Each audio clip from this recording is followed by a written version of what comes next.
கருணாநிதி நாணய வெளியீட்டு விழாவுக்கு மத்திய அமைச்சர் ராஜ்நாத் சிங்கை அழைத்த திமுக அரசு ராகுல் காந்தியை ஏன் அழைக்கவில்லை என முன்னாள் அமைச்சர் ஜெயக்குமார் கேள்வி எழுப்பியுள்ளார். அதிமுக செயற்குழு கூட்டத்திற்கு பிறகு செய்தியாளர்களை சந்தித்த அவர் நாணய வெளியீட்டு விழாவில் அதிமுக சார்பில் யாரும் பங்கேற்கப் போவதில்லை என தெரிவித்தார். மத்திய அரசு கிட்ட கெஞ்சி கூத்தாடி காலில் விழுந்து இப்ப 100 ரூபாய் நாணயம் வெளியிடுறாங்க. அந்த 100 ரூபாய் நாணயம் வெளியிடும் போது பொதுவா யாரை கூப்பிட்டுருக்கணும்? அவங்க தோழமையில் உள்ள இப்ப நாங்களும் பார்த்தீங்கன்னா அண்ணன் பொதுச்செயலாளர் முதலமைச்சராக இருக்க காலகட்டத்தில் புரட்சி தலைவர் 100ஆண்டு விழா கொண்டாடும் போது ஒரு நாணயம் வெளியிட்டோம்.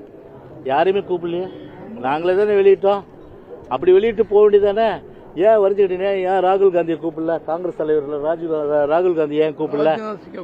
ராகுல் காந்தியை கூப்பிடல. ஆனா ராஜ்நாத் சிங்கை கூப்பிட்டுருக்கீங்க. ராஜ்நாத் சிங் கூப்பிட்டது மட்டும் இல்லாம இங்க தமிழ்நாட்டில இருந்து ஜெயிச்ச எம்பிங்களுக்கு 40 பேருக்கு யாரு பார்ட்டி வைக்கிறா? நட்டா யாரு? பாரதிய ஜனதா கட்சியினுடைய தேசிய தலைவர் நட்டா பார்ட்டி.